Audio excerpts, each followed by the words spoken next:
Thank you everybody for joining. Today we're going to be Hot Plate Welding versus IR Welding, the epic showdown. I mentioned this just a few minutes ago, but if you've just popped in, the way to interact with us is through the meeting chat. We have it open. We're paying attention to it.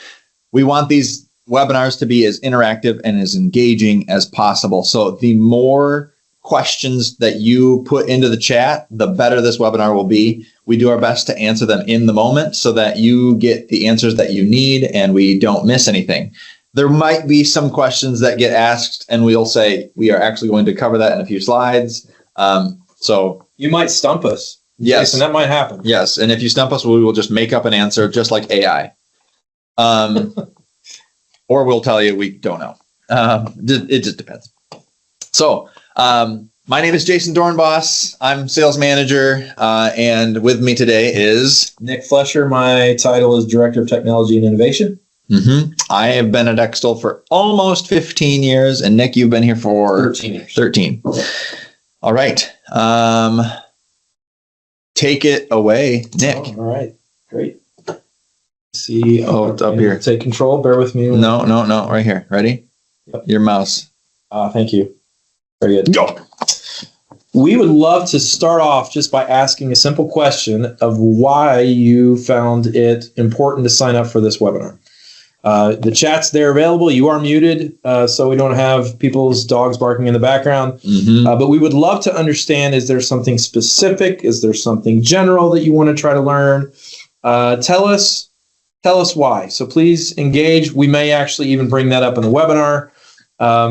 Anyone at all, as I go to the next slide, we'll come back to this, but we sincerely want to know, both for this webinar and these next 30, 45 minutes that we spend to try to address those things, and also for future webinars. Learn what is the competitive advantage for these technologies. Excellent question. Jason does a lot of our work here, and the title is versus, and sometimes there's overlap, so sometimes they're not actually going against each other. Manufacturing technologies for stack manufacturing. I cannot wait to get into that one. We have been told that we are really good at that by customers. Want to understand why we would specify one over the other. Excellent, Jeff. Probably the number one question that we get. Basic understanding and use, looking into sonic welding, or is there something better? Great. We can evaluate sonic welding, and as I just said, a lot of technologies will overlap. Looking to use one of these for plastic welding of certain parts, fantastic. Pros and cons, great. Know what's the best method for thin porous membrane? Ooh, that's 10 micron. That is thin. That might actually go into a little different category, but we'll try to get to that. Choose welding for products, fantastic. We currently use hot plate for stack. Excellent. You guys have real problems. Right. The vest is coming off. That's what we want to get into. Buckle up. So before we get into the technologies themselves, we just want to cover a little bit about who we are as a company and why we feel qualified to have this conversation with you all in this valuable time. We see sort of two ends of the spectrum. We often have customers that slide on this spectrum. Plastic welding needs and need plastic welding expertise, and custom automation. Plastic welding providers oftentimes don't do well with custom solutions. We've been in business for about 39 years and been a custom machine builder for all of those years. And we also find that custom automation folks may lack the plastic welding expertise. Maybe they have a tool or maybe want to in the toolbox, but don't focus on the whole spectrum of plastic joining and plastic welding. At Extol, you're going to get both. You're going to get a configurable welding solution that's optimized for performance. I can't tell you all how many times Jason and I and our sales crew have been in a conversation and someone wants someone that owns the welding and the automation all at one time. So that's kind of who we are. If you're new to us, I see some familiar faces or some familiar names. So you may already know that, but just kind of talk a little further about who we are. We offer engineering services, part development, prototype, pre-production, validation. We have certain core technologies that are specific to Extol. We're going to talk about a couple of those today. InfraGuide, InfraStake, NanoStake, laser welding, hot plate welding, spin welding, InfraWeld, and ultrasonic, to name a few. Custom automation is just what it is, what you hear. And that kind of branches out into fully automated, lights out automation, where you've got, automated load to maybe one operator, to semi-automatic where the operator's having to do some manual assembly, standalones. Some of those are standard products sitting on the shelf, literally, and integration, which is typically our staking products. So on a scale from 1 to 10, thank you for listening to our commercial. How would you rate your plastic welding knowledge? We're just curious what kind of knowledge base everyone has, if you're willing and able, and would just type in that number. A 5 is a humble and respectable number. Fantastic. Mm-hmm. Yep. 12. I see a 12. Whoa. That's nice. A solid answer. 7, 5, 3. Excellent. 6.7, says Mr. Trotta. Nice. Fantastic. Solid 3. So far, no ones yet. No ones.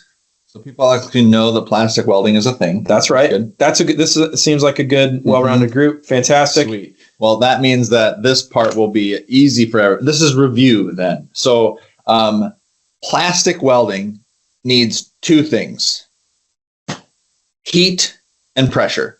That's it. Webinar over. No, I'm just kidding. The way that you apply the heat is how a lot of these different welding technologies differ from each other. And then also, in some cases, the way that you apply the pressure difference. So when we're talking about hot plate welding versus IR welding, the way that the heat is applied is the main difference between these 2 technologies. So on the left, you see the hot plate welder there. We're taking the plastic parts and actually touching them to a heated tool and allowing that heat to conduct into the plastic weld rib. On the other side of the spectrum, IR welding, we're not touching, it's a non-contact process. So you have some kind of an IR emitter, whether it's a bulb, whether it's a tube type quartz bulb, whether it's just a very super hot piece of metal that is emitting, that's a radiating energy, and that's being absorbed by your plastic part. But the 2 surfaces aren't touching.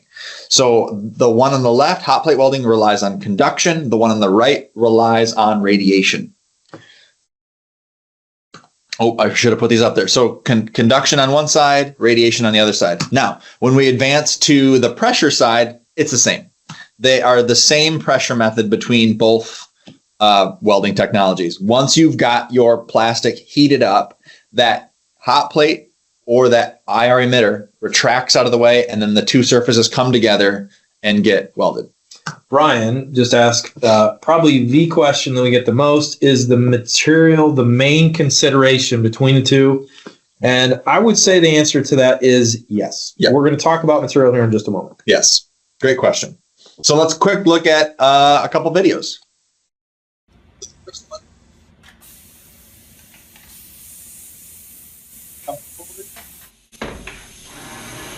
Put the chunky on the feed, but okay. Squish. So the heat plate melted the plastic, and then the did, and we stuck the 2 materials together. Jason, just a quick comment, just to share with everyone. We get asked this question often. What isn't hot plate welding slow? And what you'll just notice there is it doesn't have to be. That was real time. If you saw it the way I saw it, it was a little chunky, but it all depends on the material type, temperature, pressure, and a whole bunch of other items. So what you saw there was real time and can compete with pretty fast technologies. Yes. Great. On the right-hand side here, we're going to look at a quick IR welding.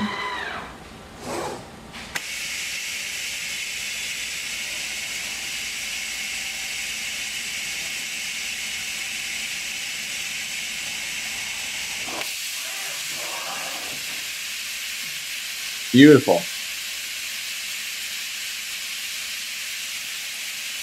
So what you saw there is the IR emitters. You saw them flickering. That is to reduce the power output of the lamp. Each bulb inside of that module is 100 watts, and sometimes that's too intense of energy and it heats the plastic up too quickly.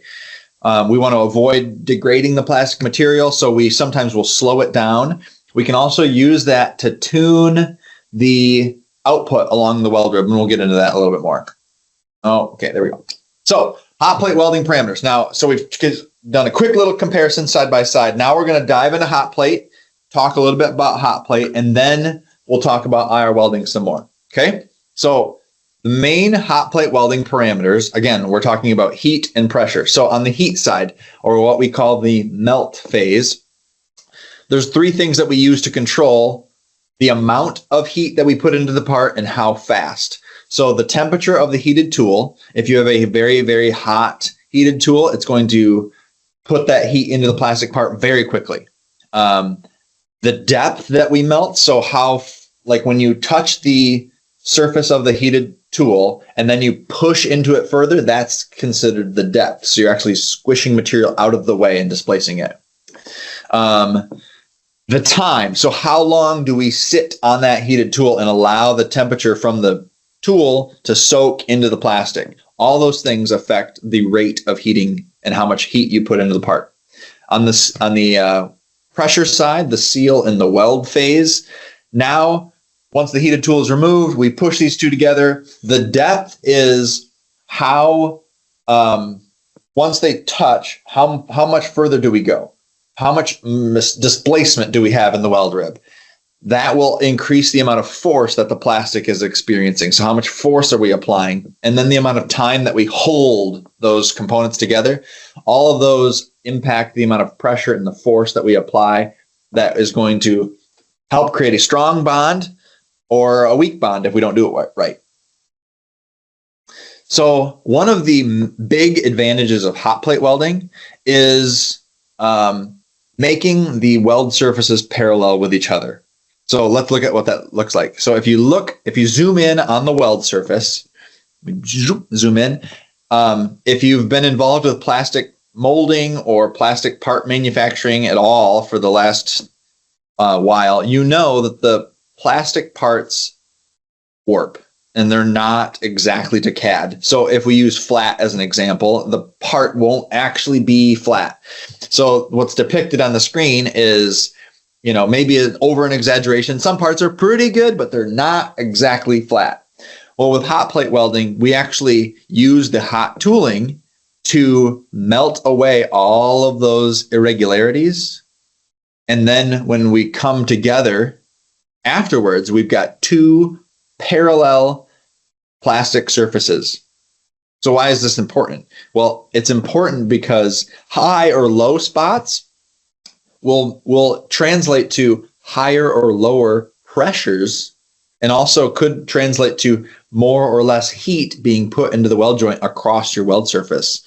So that spells inconsistency, and that inconsistency might be fine for most applications. But in some scenarios where the warp is really bad, maybe that means now you've got a part that leaks, or maybe now you've just got a weak weld and it pulls apart where you don't want it to. So hot plate welding creates really, really strong joints because we're normalizing that weld surface and then welding them together. And so you get consistent, strong welds across the plane. Some materials that are great, and this is what Brian was just mentioning, the material consideration is one of the main reasons why you would contrast these two technologies.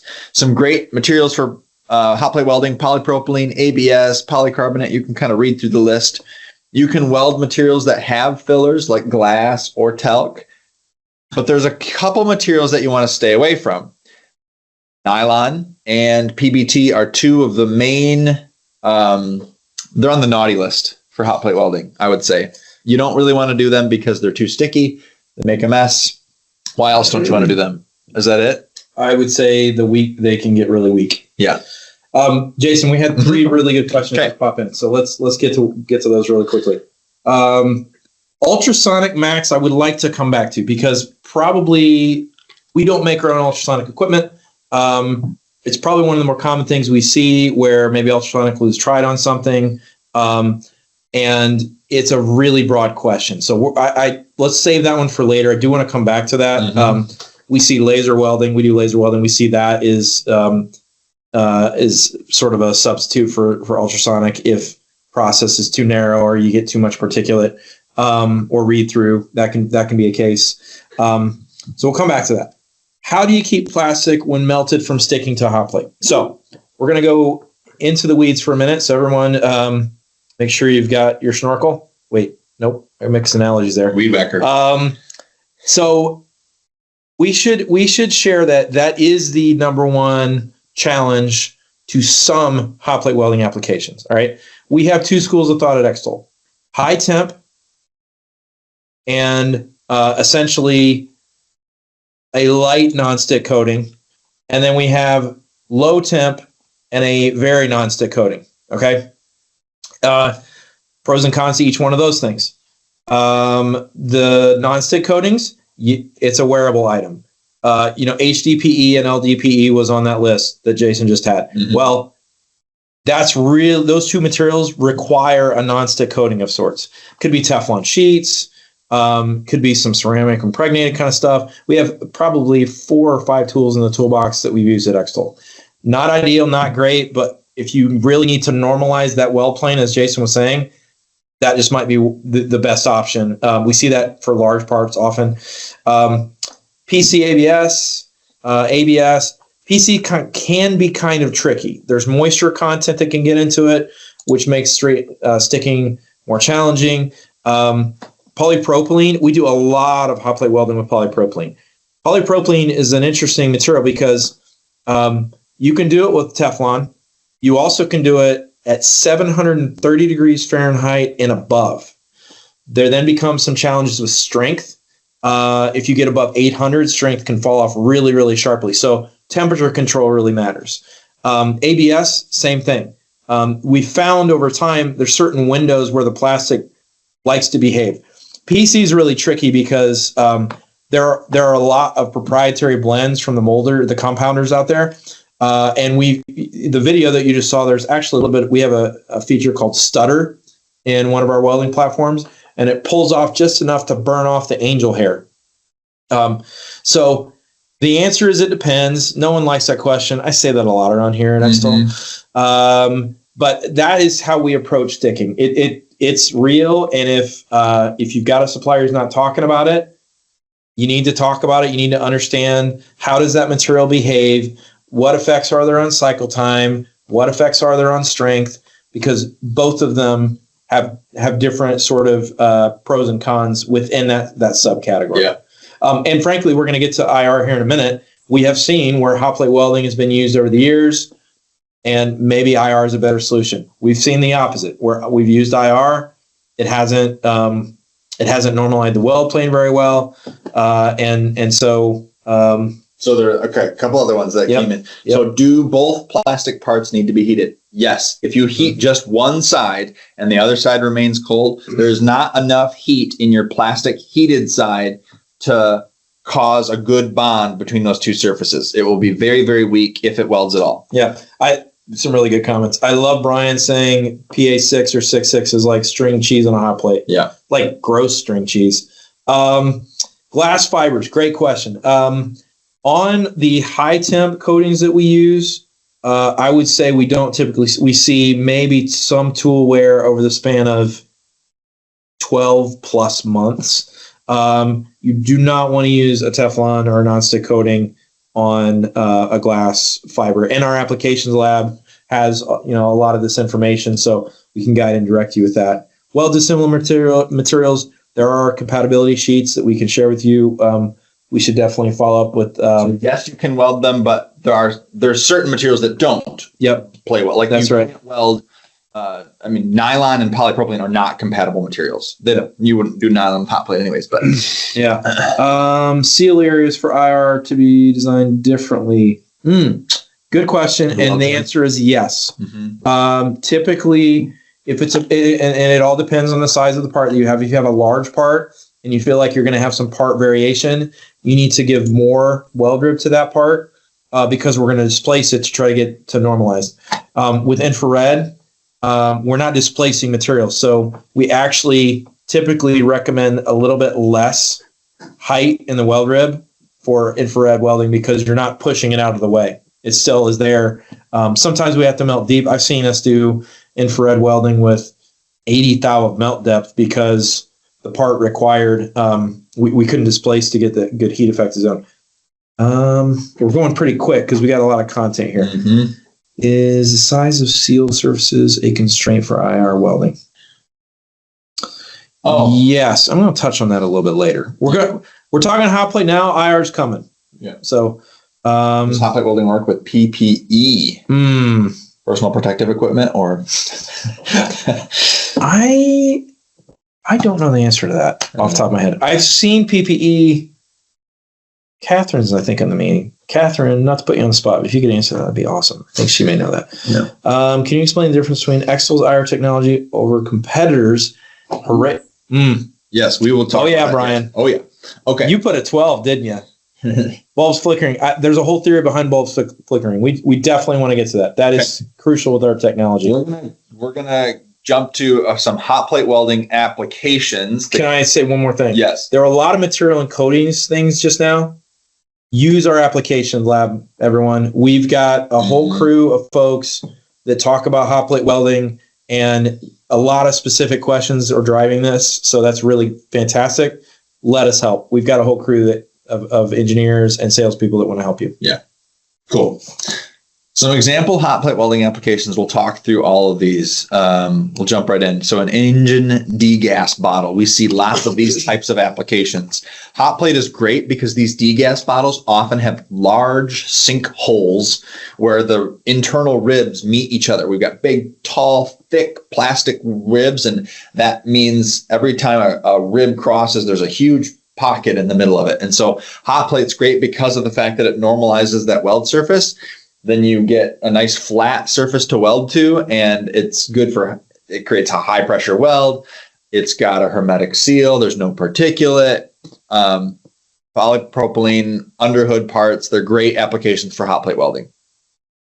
Another good example, interior trim components. So this is an automotive glove box. So with hot plate welding, there's no part marking because it's not a vibratory process. If you were to vibe weld this, there's risk of scuffing if you're not holding the parts tightly enough. Hot plate gives you a strong and robust weld. It also can be hidden, so like you can't even see the weld on the part that's in the picture here. So automotive trim components, great for hot plate welding. Often the materials are also, friendly. We should say real quick, vibration welding is another welding technology out there, larger parts. Hot plate welding gives you geometrical freedoms that vibe welding might not. So you have to consider, this isn't a vibration welding webinar, but I will say that we've seen, particularly with automotive glove boxes and other interior components, hot plate can accomplish some things that maybe vibe can't. Right, because if you think about linear vibration, it's doing this motion, and so if you've got significant contour in one direction, okay, then you can vibrate in that direction. But if you've got contour in two directions, now you can't vibrate in one. Like there's no one direction that the parts will be able to slide against each other. Jason Joe just asked, "What's the upper limit of strength?" We've seen 100%. Now you may say to yourself, "How do you have 100%?" We see that the flash actually can add some strength. We typically say design for hot plate welding 80 to 90%. So design for 80 to 90%, but it's very common, especially if we have a higher melt depth, that we can meet parent material strength. If you're familiar with that. For example, on like a degas bottle like this, you would make your weld rib slightly wider than the wall thickness of your part, and then when you blow this thing up, it's going to blow up somewhere other than the weld almost every time. Yeah. We just got a question about flocked components. If you're not in the automotive space, that might not make sense to you. Flocking is kind of the felt that you see that's adhered to plastic, which gives a really nice texture. I would say we typically see flocking become a challenge on the tooling, on the cold tooling side of things. That's just a dust that sort of accumulates. Most often we don't, like this picture in particular, flocking would happen inside the glove box if you're not in the automotive space. There usually isn't flocking at the weld rib. If for some strange reason it got on the weld rib, it would be a strength concern. Yeah. It would be a debris, contaminant kind of thing. Clean room manufacturing, difference between particle generation, hot plate, and vibration. Oh my word. Big difference. Kendra, hot plate welding, there is no particulate. There is flash. I want to be very clear. There is flash. We talked about sticking can be a challenge, but vibration creates dust. Even ultrasonic, in some cases, can create dust. So Hot Plate Welding is a very clean room friendly. We have clean room packages for our hot plate welders. It's a really good technology for that. If you've got a clean room situation. Membrane welding. Lucas, I would say Jason actually commented a little bit about thin film, or I think you said something. There was a note. There was a note. Yeah. Film is a little different than what Jason just showed with two plastic parts touching a heat plate, coming off and squishing together the heat and pressure, because you heat through an upper part. We do have experience with this. We have 2 different methodologies. We'll probably queue up another webinar for that because honestly, it's its own separate category. Yeah. But we do have experience with that. We've got a couple unique, one unique, others is pretty common in the industry ways to approach that. And you might see a membrane on a battery just like this. You might, right? Because you're gonna have an vent and stuff. Yeah. Batteries are great applications for hot plate welding. We've seen lots of these where you have to weld the lid on after the guts have been filled inside the battery. Hot plate's great because you're using your own mouse. Sorry. It's got a hermetic seal. It's safe for those sensitive components, so you can design the hot tooling to pocket around the whatever is inside of a battery that makes it work. And then there's no particulate like we were just mentioning. A question about thickness requirement. I wonder if that's weld thickness, weld rib. We do have, again, we'll send, in addition to the compatibility chart, some design guidelines, and that should answer that question. And we also make, I think as Jeff stated, Jeff Trotta is one of our sales folks. Our applications lab can give you design-specific free recommendations, no-cost recommendations for your weld design. Can you heat top part, rim temp and time, different from bottom part? Absolutely. Yes. So there's 2 ways to do that. If you're familiar with Extol's rapid conductor, that machine is designed with a heated platen. So the platen actually has the heaters in it, and then the hot tooling gets bolted top and bottom to it. And in that scenario, you would use time as your way of differing the amount of heat. The other way to do it is you have 2 independent heated tools that can be controlled separately, and we've done both. Yep. So then you turn the temperature. This one's at 700 and that one's at 500. Medical blood cartridges. Now this is a kind of a unique one that people don't typically think of for hot plate because it's a more refined part. It's got lots of internal ribs, and those internal ribs create the channels that the fluid is flowing through, and you can't have crossover between the 2. So these parts definitely had to be leak tested afterwards and make sure that there's no air from your fluid from this channel getting into that channel. And so, but you need precision, and hot plate welding can give you that. It's got a good hermetic seal. There's no particulate, which is important for a application like this where it needs to stay clean. Plus or minus 1 thou in our rapid conductor products. So if you're wondering about positional accuracy, that's there. This application was not good for laser welding because the surfaces were too far apart. We did just get a question from Max about prototype lab work. Absolutely. Yeah. Everything from a consultative, no cost applications report that talks about what we'll collaborate with you on your part design, to a low cost, we're going to hot plate weld for you in one of our systems with our apps engineers, to we've welded north of 100,000 parts in our applications lab before, while you're doing your development work. We got an answer about the PPE, kind of. We've done some material testing with PPE in the past. Specific blends will respond differently. We'll reach out after the webinar and make sure we talk about it. Catherine rocks. Good job, Catherine. Yeah. We're globally moving away from hot plate welding due to energy consumption. Ooh. Do you have solutions to reduce preheat time or other savings? I would say, Steve, we've got a little teaser coming up here in a minute. So I'll go ahead and share that.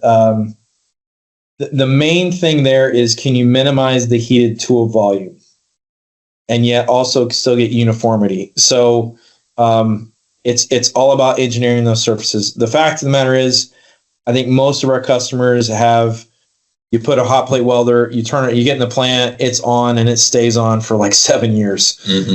So our traditional methodology with a rapid conductor had a lot of heat in it because of stabilization. Like, it's a pro and con, right? You're using a lot of energy, but that heat plate was really, really stable. And so we've done some high temp applications where we've pared those heated tools down in volume and used, I don't know, anywhere from 15 to 30% less energy. So great question. Definitely something we've been considering in a new development project we're working on. So stay tuned for more on that. Yep. The other thing that we would do when you have a large heated surface, we do insulation on the heated tool to try to reduce how much heat is being lost, so it doesn't take as much energy to keep it hot. Yeah. Once it's there. I should say one other thing too on energy. Energy is a tricky thing because it depends on your weld surface. We've had applications where really, really, like, I'm talking like 4 foot by 4 foot. You're going to see a picture of a welder in a moment. Huge parts. And hot plate actually, for the amount of surface area, is a really good, cost-effective and low energy for what you're getting out of it solution. We've actually tried to do some infrared with some really large parts, and that energy can actually far exceed hot plate. So energy consumption is a little tricky. We'll talk more about IR here in a minute. Okay, last application that I wanted to quick share is around pharmaceutical filtration. And what you'll notice, the first bullet here says stack weld. So the part that's pictured there, there's actually 3 layers, and those were welded sequentially inside of the welder. The servo control of our hot plate welders allows us to do that. So we have developed a way to, you do the first weld, and then we can actually bring the upper, so you do your first weld and you add another component on top to continue on the stack. And this one only shows 3, but we've done stacks of like 40 parts or something like that, like crazy big. We've done 100. So like sub stacks of 40 and then welded those on top of each other. As you can imagine, developing a recipe that knows the position of each stack and is accurate along the way. If anything goes out of whack, it might start to drift. So what we use is the welder to come together, touch those 2 materials together. We can detect the spike and we measure the force, and now we program that next weld. And so we can do that over and over and over, and we can do full big parts, and it's actually a pretty amazing technology. It's really, really good. Is that nitrocellulose? I have no idea. Sure. Not a clue. Good question. The plastic is probably, I don't know, was this one polypropylene? It might have been. I'm not sure. Yeah. Okay, so a few different equipment options. We've mentioned the rapid conductor already. Extol's 3-axis servo-driven hot plate welding system. There's 3 different sizes. It's a really robust machine, and we've actually had customers send them back to us because they've used them so much that the plastic from the welding process is like coated everything. And so we just do a full... For like 10 years. Yeah, exactly. 15 years. Clean it off and boom, you got your welder back. The Compact Fusion is a much smaller machine, a smaller weld area. But it still has 3 axes of servo control, so it's a really precise machine. But it's more of a benchtop unit. This is the custom large hot plate welder that Nick was referring to. So this is think welding pallets and big dunnage boxes and stuff like that. 4x4. Have we done anything bigger than 4x6? We've done 6x2. Okay. So yeah, big welders. We've done many of these. Yes. Many of these welders. This particular one, the reason why it's got this piece that comes out of the front is because this was robotically loaded. Correct. Yeah. So by having it come out of the welder, it's easier to load, and then this would index in and it does its welding process. But you can see based on the person, it's a pretty big machine. And then as Nick mentioned, yeah, so we've been working. So the rapid conductor, if we've got, as I said, some familiar names in this webinar, has been a very effective platform for us for 19 years. And we get a lot of feedback about its robustness, precision, the software. We will be launching in the next 2 months, if not sooner, a new welding platform. More to come on that, but it is going to have a lot of what people love about the Rapid Conductor, plus a variety of improvements, one of which is multiple technologies. It will be able to weld hot plates as the Rapid Conductor does, heated tools, as we mentioned, because of the energy power consumption, and making sure that the tools are heated, can run at different temperatures, lighter weight, InfraGuide, which we're going to talk about, Quartz IR. So 4 different sort of styles. And we do anticipate it is going to be a more cost-effective solution than what our current Rapid Conductor, where that currently sits in the market. We've heard a lot of customers talk about that. And so we're hoping that it's going to be better in a variety of other ways. Stay tuned on that. We're really happy to follow up once those materials are ready to go. But it's what you love about the Rapid Conductor at a lower cost and with more technology options. Yes, we can weld. We can add robots. We've done lots of different style of robots added to the machine. And I'm sure we would be able to, the new welding platform will be able to have robots interface. Yeah, we've actually designed it for more flexibility in the automation space. You kind of, if you saw the Rapid Conductor, you know it. It's a standard machine. This is going to have sort of an option for through conveyance and some robotic loads a little bit differently. So a little more increased in flexibility in that as well. We saw pallet size. Yes. Typically 4.5 by 4. We've got existing pre-engineered solutions for that. We've done containers. We've done really long automotive parts. If that's not big enough for you, give us a call. We can figure it out. I'm quite certain of that. Can it be added to existing automation? Absolutely. Lenny, was that Derek? Derek. Yeah. Who can I meet with to discuss film welding? Whew. I would be happy to take that conversation. Derek, we will get in touch with you. I'm very eager to talk about that. Availability. If you're asking about lead time, we have models available in our applications lab that are finished, like they're inventory items. If you wanted something that's a little bit unique in the hot plate welding space, 10 to 12 weeks is kind of the target. Depends on when you catch us. If it's a larger system like what you just saw for the pallets, I don't know that I can say off the cuff right now. Those typically go into a little different category for manufacturing. Yeah, but they're built to order. They're built to order. So speaking of giant pallets, run that thing. Is it fun? Okay. So this is obviously doing a dry cycle. There's no parts in there because to protect IP.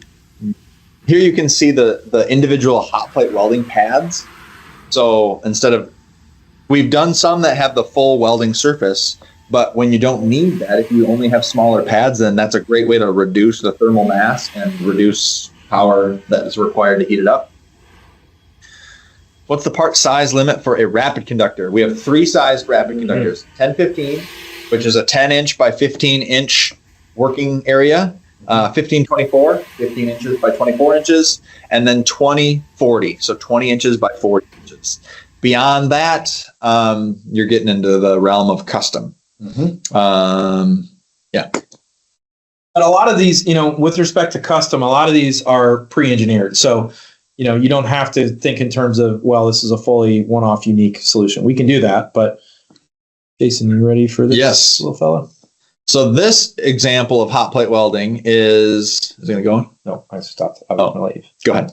This has got, think modular. This is very, very small. What you're looking at there, the weld is probably 1.5 inches in diameter or something. Very small. And so you can imagine you don't need a giant hot plate welder to weld something like this.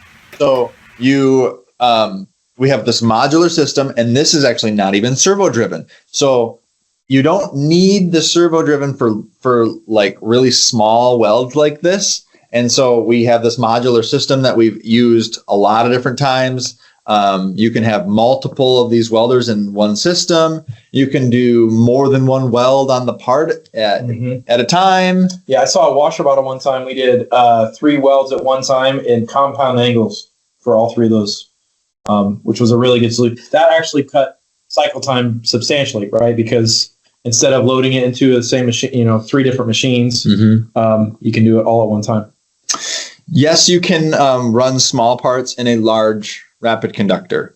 That totally works. Yep. We've done small welds that are like, a 2-inch size weld in a giant machine before. We had a question about flexibility. Can order the largest rapid conductor? I would say absolutely within reason. If you've got a small part that needs lower force, the 2040 goes up to 6,000 pounds of force.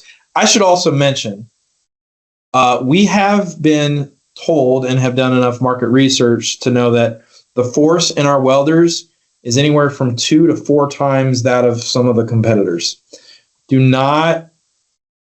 That is not an apples to orange sort of situation, right? Like you can get higher strength, do more cavities, and get a better weld with more force. So we've really been specific on what we want. Multiple simultaneous parts. Fantastic question. I would say, Jim, generally, if the materials allow, hot plate would be better for multiple cavities. Yeah. Yeah. We've done it. We've done 3 cavities. Well, we've done up to 4 cavities with infrared welding, but we're running a little tight on time, Jason. Okay. Next. Through that? No? Yeah. Okay. I mean, it's just all the different options. Right. Good. Yeah. All right. So IR, we're going to talk about 2 types. Quartz IR. Someone asked about this a little bit. Haraeus. There's mainly 3 different brands that we've used. And InfraGuide. If you, for time's sake, I'm actually going to skip through this one just real quick. Let's talk about the InfraGuide process first. It's unique to Extol. It's a 3-step process. You heat, you open, you weld. Just what Jason said at the beginning. Very similar to hot plate welding. You can do through transmission with this methodology, meaning you can clamp a part. If it's IR transmissive, you can heat the lower level. We've seen a variety of applications where that's worked. Melt, similar process parameter to hot plate: temperature, distance, time. I will add power level to this with infrared welding, both with Quartz and InfraGuide. The melt has an additional parameter with that. Seal is the same. Okay, so what's this difference? What is this InfraGuide I speak of? Essentially, the video that you saw, there was flickering. Someone said the flickering was interesting. InfraGuide uses individual bulbs to generate the heat. Okay, it's something we've used for infrared staking and welding for over 20 years. And what it does is it allows us to fine-tune the power up and down. So for instance, if someone came to us one time and they vibe welded this part, and they designed it with the corners being a little thicker, because with vibe welding, if you're going transverse, you need to make sure you capture the weld. So anyway, it wasn't uniform. And all we did with InfraGuide was we turned the power up in those 2 corners, and it welded perfectly, uniformly throughout, even though it was I think it was like 25-30% thicker weld room. And so the big benefit to InfraGuide is it's focused energy, it's efficient. We air cool it. We don't have to water cool it. We have water cooled, but it's very rare. We get uniform energy. You can dial it up, you can dial it down. Flare-ups. If anyone on this call has done infrared welding, you know that things can combust, as Jason just visually gave you that. And what's combusting, what's burning is the off-gassing, right? So the plastic starts to smoke. There's oils and things that hit the ignition source, which is the bulb, and it burns up. Jason had a situation where a customer didn't believe that InfraGuide wouldn't combust, and we smoked that thing for how long? A minute? 5 minutes. 5 minutes. 5 minutes of melting. The reason InfraGuide doesn't combust, as you saw from this image, actually I'm going to move forward instead of backwards, we're pushing the gases away from the emitter. Therefore, there is nothing to combust. we've used some nitrogen to actually increase strength, which is, helps from the plastic from degrading. But generally speaking, it's just compressed air. We do quartz emitters as well. So, when we choose quartz versus when we choose InfraGuide is it's a bit more complicated than we're running a little short on time on. Mm-hmm. But just essentially, let's run through quickly what these pros and cons are. Material, all but really clear. We've done clear polysulfone with InfraGuide. If you know, in the plastics world, polysulfone is very, very challenging. We've been effectively able to weld with InfraGuide. InfraGuide's really focused versus energy control of quartz. It's masked. Not exactly the same thing. I've got a visual to show about that in a minute. Mm-hmm. Energy uniformity can be more tricky. I've seen it accomplished with things like screens. You have to sometimes change emitters. You have to overshoot your emitters. You can get there, but inherently it's not uniform. With quartz. With Quartz IR. InfraGuide's tunable. You literally, when the tool's there, you're pressing buttons to get that thing to have a perfect melt. Sensitive applications, we say not recommended. What can happen in production is the mask can go missing. You can have a little bit of overshoot. InfraGuide's really safe to use. Or maybe you trash the mask. That has happened in a customer or two, we've heard. And then we say medium flare-up risk. We've mitigated it in other methodologies, but none with InfraGuide. Couple quick questions. Yes. So is one, what about scanning lasers as an IR source? You're talking about direct laser welding. Oh, and yeah, we do that. Yes, we do that. And yes, we have done production machines regarding that. Yep, multiples. How large can you do with InfraGuide? Good question. We've quoted 8-foot by 4-foot parts. The challenge with InfraGuide is as the part gets bigger, the cost increases at a faster pace. Mm-hmm. We're technology folks, but cost has to be a part of the conversation with technology. So InfraGuide is not cheaper necessarily. There are sometimes with quartz it's the same, but it can get costly with large parts. It also has a design constraint, as you can kind of see from the image here. You can kind of see there's a little bit of a flare out on the tool. That's a reflector. That's a reflector, and that's focusing the energy. So the pro to that is it's really focused, really consistent energy. The con to that is if you've got another weld rib right here, it doesn't work. Mm-hmm. And that usually kicks us into the quartz infrared solution. So a mask, if you're not familiar, just for those new to this, a mask is essentially trying to keep that infrared energy off of the weld rib as much as possible. We have found that we've been able to affect that simply by the mask position. So you really want that mask to be as far away from the emitter as you reasonably can, therefore keeping that overshoot away from the as minimum as possible. So I'm going to breeze through this really quickly. We've got what are similar components: engine air ducts, small engine fuel tanks. We've done batteries, interior components, which is very, very broad. We've even done some medical stuff. I don't think we have images of that in here, with some tanks and whatnot. Engine air ducts, airtight, particulate free. You can do those those nasty nylons that Jason mentioned and the PBTs. Small engine fuel tanks, leak proof, clean, particulate free. Batteries. Again, we've mentioned batteries in both. That's because we've seen them for both. And a lot of times the answer is, what's your material? Question number one. I think that was what we talked straight away. Wait a minute. Brian asked about pushing the fumes away, targeted air. So I'm a big fan. The module itself, because we have those focused geometries, it's enclosed. And so there's an opening right where the weld rib is, and then we push air through it. So there's nowhere else for the air to go. And so it pushes right through. Yeah, the air's coming from back here and pushes all that off-gassing out. Mm-hmm. See a video in just a moment. Interior components. A lot. We've been told, hey, hot plate's great. It's polypro.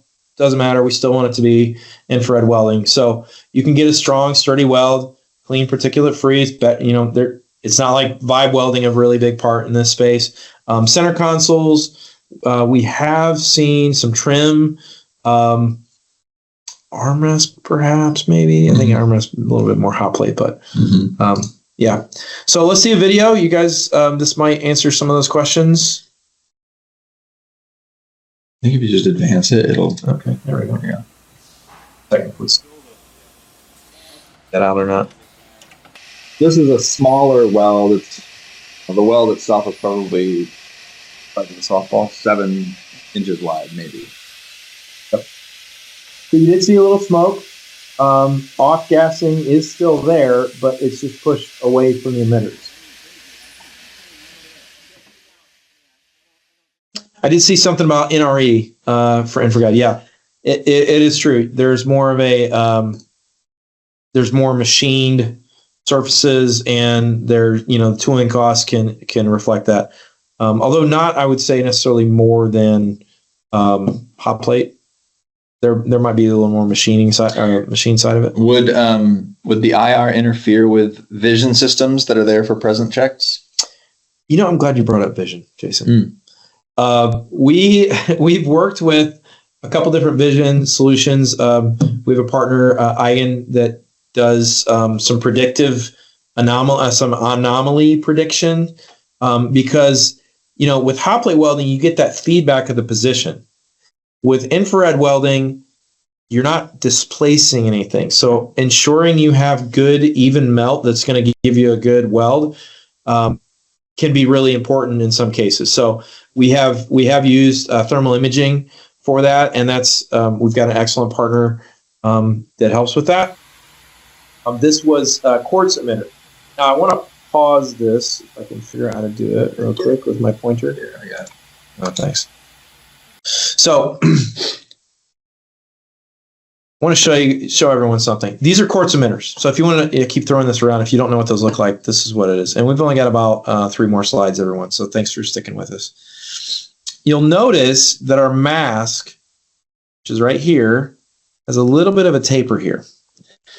And what we have seen is, if designed and engineered correctly, this can do a 20 to 30% cycle reduction. We've even seen better than that, but I don't want to overpromise.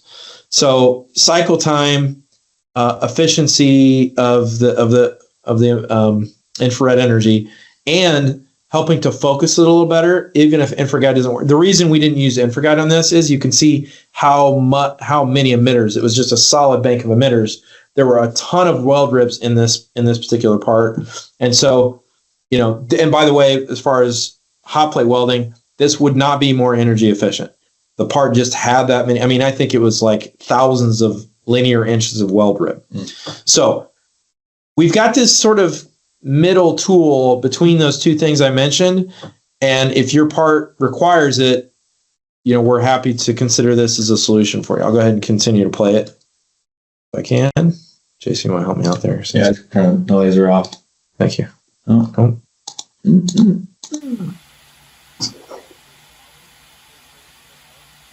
This is actual melt time. I want to say it was a little longer. It was in the 16 to 18 second range, I think, on this particular one. Machine's moving a little slower than we would like. This is polypropylene. It wasn't doing something wrong. Yeah. Told it to go. We didn't talk about open time too much. Open time is the time in between the heat is on and the parts are together. We measure that. That's a critical parameter. In all of our equipment, we try to minimize that as much as possible. So having speed really matters. It's a terrible example, but it reminded me that it's plastic specific, right? So this was a pretty forgiving. This was all really high glass content. That's why we didn't go hot plate welding on this one.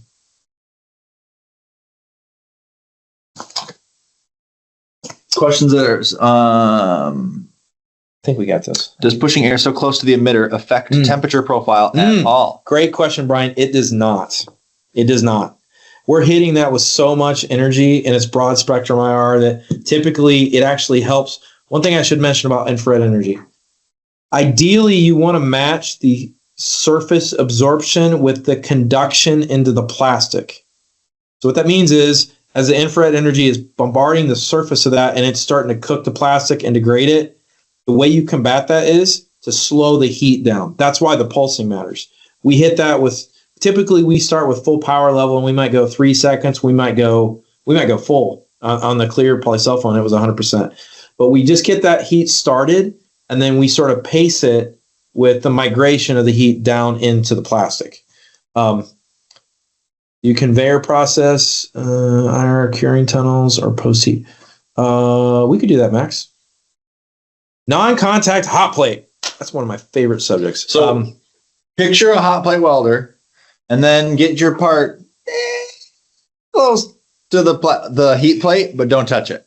And turn that heat plate up to 900 degrees, to 1,000 degrees. Plus. So it's just a very, very hot plate getting very, very close to the plastic. Yeah. And that it's radiating. So that's it. We were very specific about these two subjects. We've been talking for 56 minutes. That's also another subset. We have found that is effective. We have used that on some really tough applications. Dimensional stability is really important on that one. So you got to make sure your parts are repeatable, that we're tooling it correctly, that we've got the right temperatures. Some plastics, 900 is not even enough. We've used 1100 Fahrenheit in some cases. Thank you, Brian, for joining. You. So this is just, you can get to this on our website.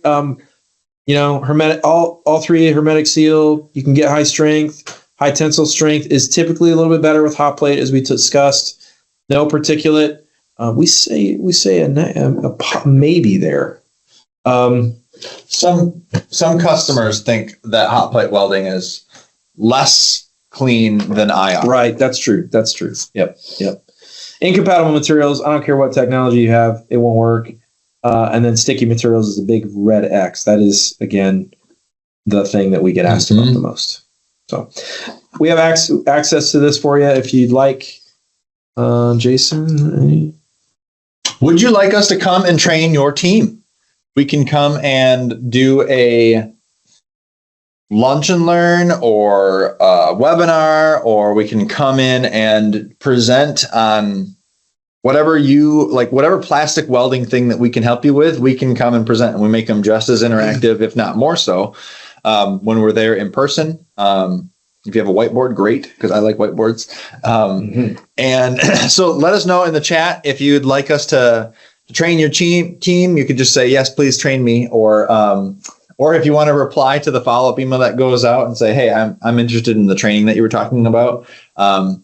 We've had great success with that. Customers really appreciate that. And we, it's a chance to open up even more, because, on a webinar like this, where there's lots of different companies, maybe you want to keep some things a little secret, but we can speak a little bit more freely when we're doing on-site trainings. We need to definitely follow up with film sealing. There's a couple of specifics, and we have all the notes. Specific PPE, we account for that in the machine. We make sure that you've got IR and UV safety with respect to that. Will there be a recording? The answer to that is yes. Deck distributed to attendees. Yep. We give a PDF of the slides out. Yep. All right. And then the last thing for you is, did you like this webinar? Let us know. Give us feedback. Is there any way that we can improve? Was there something that you didn't like? That were we wrong? Yeah. I like that question. Yeah. This is the hard part for me, because you're going to hurt my feelings no matter what you say. But, let's hear it. Let's see how we did. If you don't know Jason Dornbos, he's joking. Yeah. He's got some. We also, while you're typing up the feedback, I can let you know that we are going to do another webinar in about a month, and it'll be about spin welding. So if you're curious about spin welding, look for the invitation from that, or let us know. Like make sure to invite me or something like that, and we'll make sure you get on the list. Any very clear presentation? Good. 3 thumbs up. Everyone should have been 5. I guess 3 out of 5 is pretty okay. We'll take it. Everyone, an hour's a lot. We really appreciate your attention. Thanks so much, and we'll be happy to follow up with those who need it. Yes. Thanks, everybody. Have a good one.